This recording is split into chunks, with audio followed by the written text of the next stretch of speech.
Amidst the hustle, bustle, and clinking, I sat and stared some more. It pulled me closer and closer, but I get no nearer. One day I will, I thought. It was just an image then, an image that hypnotized me every time I visited. But soon it will be real, I hoped.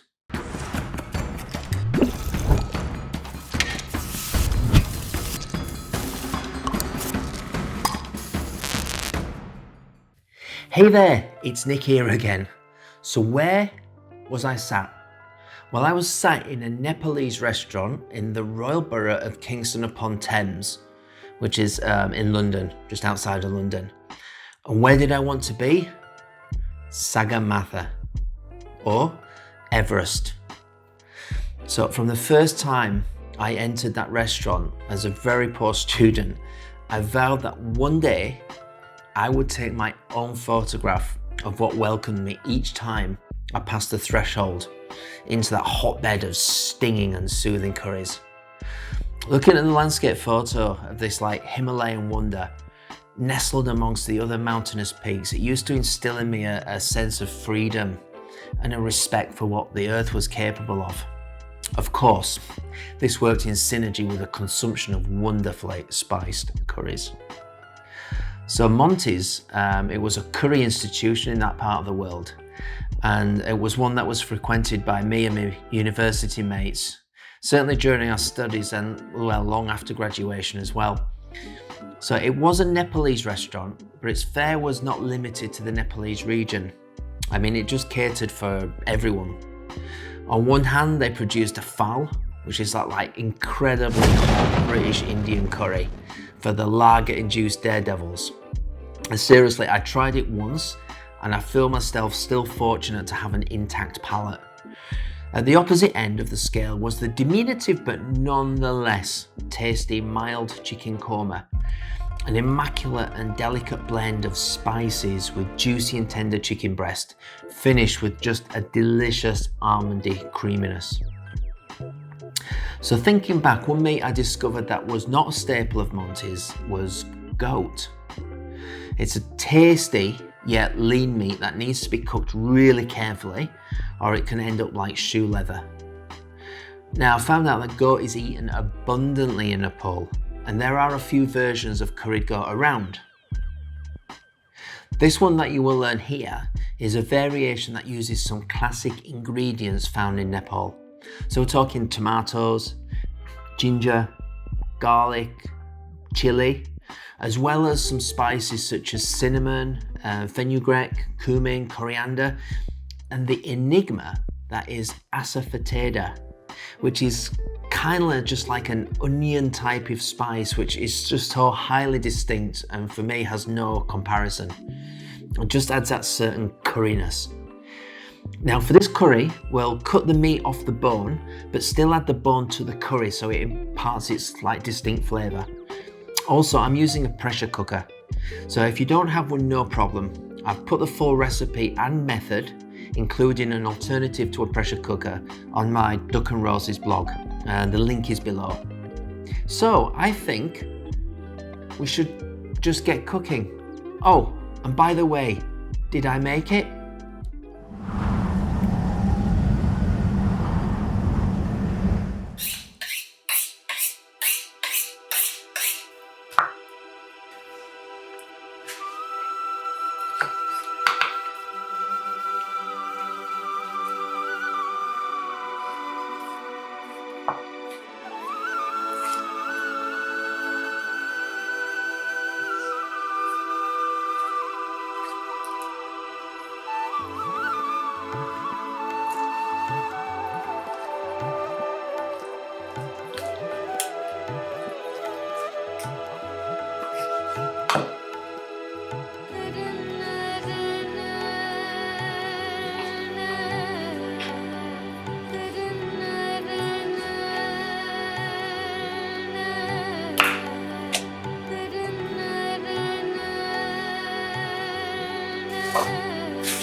And there it is, Nepalese goat curry. Now this curry is perfect served with flatbreads such as naan or with a really good quality basmati rice. It's a little more substantial than the food I ate whilst I was trekking to get my Everest photo. The food was known as dal bhat, which was basically lentil curry and rice, but often it will be like a pale soup with about 3 lentils floating around and then rice. However, I'm gonna say it did get me through 21 days of trekking and for me to get my own personal photo of the image on Monty's wall. So if you want to be notified of any upcoming videos, then please subscribe to the channel. The next long video planned is a sensational apple crumble cake. So we're talking a combination of cake and an official apple crumble. So please stay tuned. Until then, continue to cook better, eat better, and feel great. Bye for now.